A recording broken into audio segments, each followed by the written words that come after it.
Alright, I try to introduce everybody, make it very clear what I like about their content up front, just in case the first thing they say is something I disagree with. But this is Brian, that guy over at Ginger Prime that I share work to game with, and I don't need to say anything nice about him. He's only been in my life for, God, I don't even know how many years it's been now. A long time.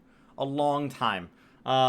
And so Brian's responding to a post in our Discord, or his Discord, somewhere in there, that talks about, I think it's the Work to Game Discord, about Hrothgar and Vierra. I did my story characters. I replayed through story for the first time over on Twitch on Lore Weeks every other week. I have been kind of working on lore in various games, and Final Fantasy's half that. And I've been doing a Hrothgar, so I do have more opinions on this than in the past. Historically, I've just kind of stayed out of this debate. And he's going to be referring to a forum post. I'm going to speed him up to 1.25 speed, because I think that at this point, he's responded to a post, and I'm responding to him responding to a post. So let's just get Brian, would it be possible to get a YouTube video made about the situation with Vierra being the only race that doesn't display the PvP exclusive season reward headgear, and shed some light on it to let Square Enix know that we expect better from them? It makes even less sense now that I remembered that they can equip the Ketos set, and they look almost like the Katisis, which is the level 87 dungeon. For anybody that wants to know where this stuff comes from, Katisis comes from the 87 dungeon. So when you look at, like, can they equip Palakas?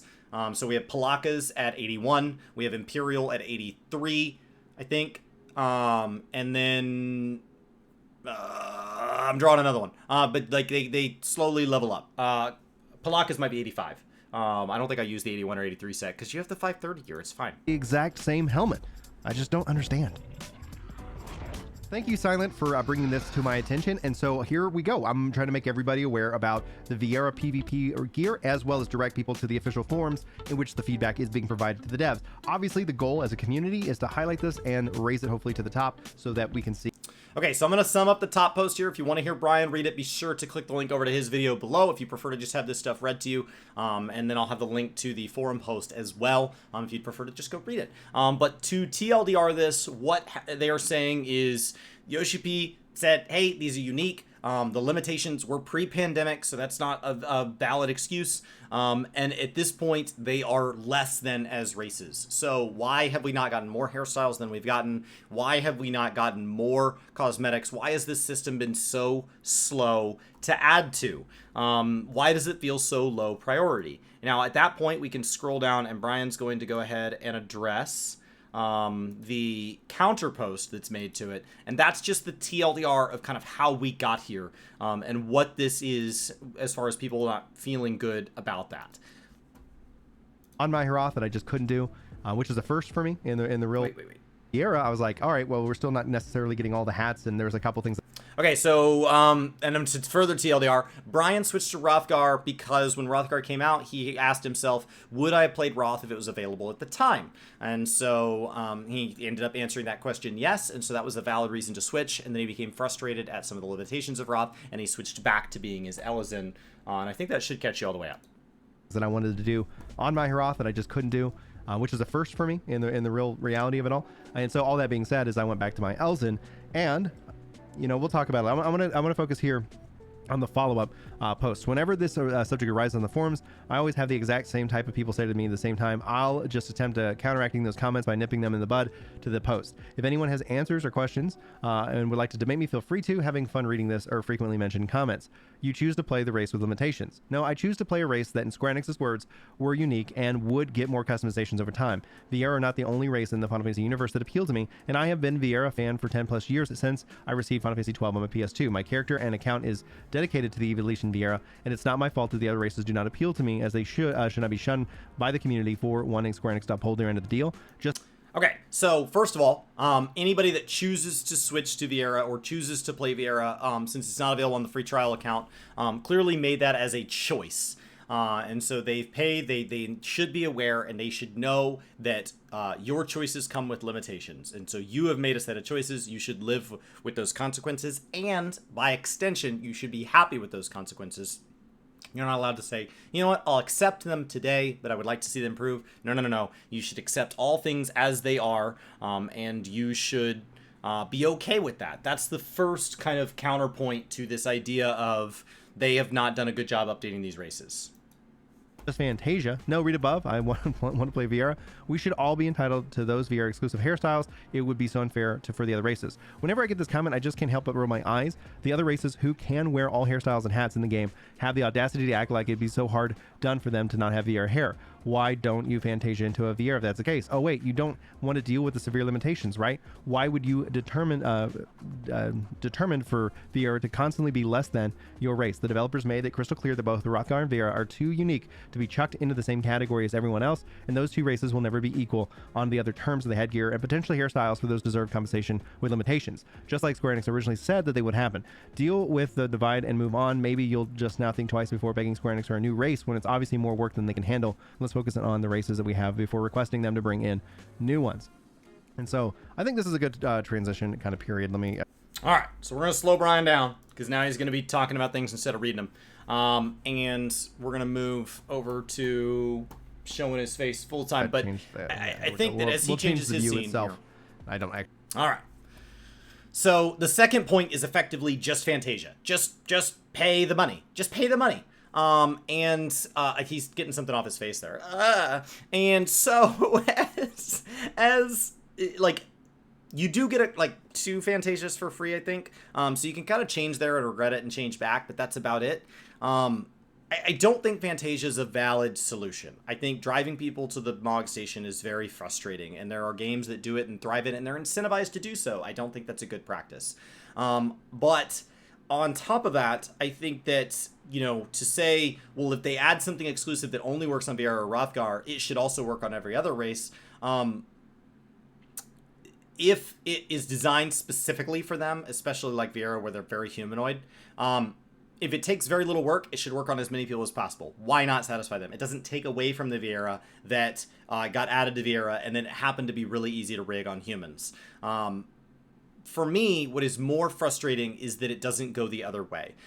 As they go back and redo content, it would be great to see the team, not outside of work hours, but be given the resources to go in and redo things. As we got to redo Praetorium and Castrum, there is a quest where we build up to Castrum, Praetorium, and all of that, where we have to infiltrate Castrum, whatever it is, and we're out in the world. It's a real quest, and they have you put on this Imperial garb, including a face mask, and I walked up to them without the helmet on, and it wouldn't let me complete the quest. And then I put the helmet on, and there was no visual change, and they're like, didn't recognize you there, fellow Imperium. And so like, that's incredibly frustrating. To have something that belittles those experiences. So when you talk about iconic class quests, when you talk about quest items, at the very least, at least give us, like, there's an early quest in Gridania where you put a mask on, and on your Hrothgar, it does display the mask, but it displays it where if you turn sideways, it's like out here. That's fine. That's totally fine. I'm not asking for it to be perfect. I understand that clipping is a real thing. And I understand that I chose a model, and I may choose to hide the helmet because it doesn't look good. But it is incredibly frustrating to have these moments where my immersion is just so wildly disrespected. And for that to be the case when they first added it is totally fair. But what I think this post hits on is for them to now go back and re-bring Garo in, or do new seasonal events, or add new PvP rewards, or add new class sets, or add sets to new dungeons. I get that backwards compat is hard. I think that if they're going to go back and redo old content, they should go back and redo iconic previous sets. Not everything in the game, don't get crazy. But I think that there should be a point where, like, okay, maybe Shadowbringers, we really weren't ready. We dropped the ball, we're sorry. Why is anything that is released from the release date with December 7th or whatever of 6.0, whether it be tied to a seasonal event or a PvP event or anything, why is anything added to the game from 6.0 on that is not Hrothgar and Vierra capable? I don't care that it's PvP rewards that this post is about. I don't care what it is. There should never be a point in 7.0, 8.0. This should be a, just like, oh, well, I'm trying to run old ultimates or whatever on like are they gonna go back and add ultimate weapons to every single class? Are they gonna add deep dungeon weapons to every single class? And like in some cases that makes sense, yes. Some cases that makes sense, no. Are they gonna add old relics to every single class, right? And so depending on the content type, like you can't go into a deep dungeon without the weapon equipped. That's how it shows you cosmetically. So they have to do one. They don't have to go back and add anima relics to Dancer. So like there are choices made in how to take new content and marry it with old content. But there should never be a point where old content does not marry into new content. So any class should be entitled to a relic. Every relic system from the point that it is added onward. It should be entitled to an ultimate weapon from every ultimate from when it is added onward. Backwards, I understand, is a case-by-case basis. And I argue that there should be more cases than there are, but I get it. If they said, you know what, we're never going to go back and add those MSQ helmets, we're never going to go back, fine, I'll get over it. ARR is weird, it's a weird place, we'll call it Weird Land. That's fine. It is unacceptable to me that there is even a shadow of a doubt that we would get some content in 7.0 that still doesn't fit a freaking Hrothgar. Actually need the headphones at the moment. One of the things that I've stated, especially about like Final Fantasy XIV, and one of the things that gives me a lot of hope about this is the fact that Yoshi P says they'll spare no expense. Now, whatever that actually translates to in the grand scheme of things, especially with Final Fantasy XIV, has yet to be seen, but it is a promise. It is a commitment to the players. Game development, I'm going to side with the developers on this one, is difficult. Like, and especially when it comes down to your character and the models and how they end up choosing to implement it. Just take, for example, the fact that we got belts removed just so they could actually expand the armory chest. It means that the game is pushing up on some kind of limitations, and it has been for a while, and they've done some unique memory stuff with it. So ultimately, I don't know what their main plan is, especially when we start talking about this game for the next 10 years. But I do agree. I think it would be great to see some kind of roadmap for Vierra, for Hrothgar, in terms of headgear, in terms of that. And maybe that's the logical time. We know that they're going to be updating graphics. Maybe when they go back and redo the textures on that MSQ helmet, that's the time to, while you're at it, re-rig that helmet so that it fits to Hrothgar and Vierra. Or maybe you just say, you know what, that stuff is all kinds of borked. But as we redo those, we're also going to work on the back end to make sure that the new graphics, make sure that any new item built in that will be capable of being rigged on all characters, and that it is rigged in such a way that we can account for female Hroth or anything else that they may want to add to the game as far as racial customization, be that new races or just new customizations within the races. So I do agree with that. I wish we were having this as a real conversation, but Brian's out of town this week, so this is the closest I can get. That aspect, it is a lot of gear they have to go through and obviously like fit it up for that specific race. So it's not like, okay, they just should just, you know, check a box on a database somewhere and it ultimately opens up. But I wanted to bring this to you guys. I was asked to bring this to you as a highlight, and reading obviously the comments, you know, talking about my experience of going from Hrothgar back to Elzen, you know, I think it was important. I think that's something that speaks that the hope is that one day we can see more things brought in. But what you should take away from this, though, is that if Square Enix could, they would, right? Like if it was an easy fix, then essentially I think they would absolutely have already done it. So from a perspective and expectation, take that quote, apply it to anything. Lately, there's been a lot of talk about the frustration with the housing lottery, be it the way free company versus personal was determined, or the way the lottery works, or whatever, or the way they've handled people who are existing and own multiple houses, whatever element of it is that you don't like. One of the things that gets forgotten is that this is a dev team that cares about this game. They play this game.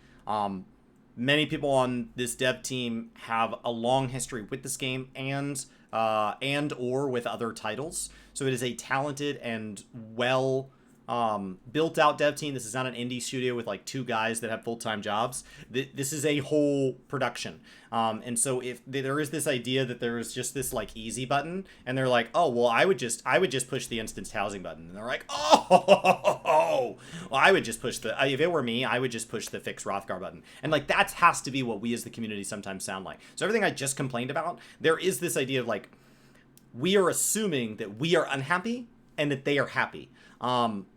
There are times where it's like they had to sit and say, hey, we got a lot of solutions here. They all have pros and cons. ultimately we're not perfectly happy with any of them. We're going to pick the best of what we can, and we're going to move on because we have a lot more than one thing to get to in this game, and we want to get to all of it. And when we're not happy with that thing, we isolate it as a standalone topic to discuss, and we're like, I'm unhappy with this. Outside of the context of like, they're like, yeah, I get that. I get that. Your complaints are valid. That was in the cons column. We had that on our whiteboard. Some players are going to feel like this. We already knew you were going to feel that way. It's not that they didn't even, it's not always that they didn't even see the complaints coming. Some cases they literally saw the complaints coming, and it just wasn't avoidable. Other times it was. Other times Yoshi P comes out and issues an apology, and he's like, God, we misread this. But I think when it comes to like Hrothgar, Vierra, housing, glamour plates, a lot of that stuff, there is this idea of like, well, if it were me, I would just push the button. It's I can't believe they wouldn't push that, and I'm guilty of it. I would just say that there is no button. I think I have to lean into is like behind the scenes, like I think they're doing a lot of work, and it's going to take a lot more work to really get the game, I think, to where it needs to be, especially as it relates to these races. But that's just my perspective. That's how I look at it as a software engineer, and I'm rooting for the team, and obviously the team coming in and working in their off hours to get us more headgear is concerning. And I think it's anybody who actually reads that, like people read that as like this beautiful thing, and in it there is a beauty in what happened. But in my mind, I go, what the heck is going on behind the scenes that becomes, the way it is? And it could be obviously the pandemic. It could be all these other things that have happened over the. Yeah, that's incredibly concerning. It's very nice. But imagine if you went over to a friend's house for dinner and they're like, yeah, we pulled an all-nighter cleaning our house. That's really nice of you to have the house this clean for us to come over. Why did that take an all-nighter? And why aren't you guys sleeping? Like, we could have met at a restaurant, or we could have met at my house. It doesn't take me an all-nighter to get my house presentable. And so, like, I think there's something about that that's, it brings up just as many questions as it does compliments. It's incredibly nice to hear that they cared to the degree that it took to stay late and do that. It is incredibly concerning that the priorities in the budget were out of alignment so much that a feature that heavily requested and that much desired to be worked on by the devs and that much capable of being fixed by the devs was not in the schedule. And that the devs felt so strongly about it that they were willing to sacrifice time away from their families and time away from their hobbies and their rest and their enjoyment of the game itself to be working on something that ideally would be better accounted for in the roadmap. Of course, the last couple years, and whether you want to chalk it all up to that, I don't think it's just one thing. I think there's multiple things. The other thing I've often chalked up to is that I think Yoshi P has a lot of responsibilities, and there's a lot of things, and he's got a team, and the team has grown. And just because your team grows doesn't mean you get more efficient. It just means that sometimes you got to have a lot more checks and balances, which can actually slow things down, which when we're going now to a 4-month patch cycle, I think it's a good thing. I think it's a good thing for the team. I think it's a good thing for the players. And when you have that kind of seasonal mindset, if every 4 months you come back to the Final Fantasy and it's like, yes, they've got those new things, then they're good.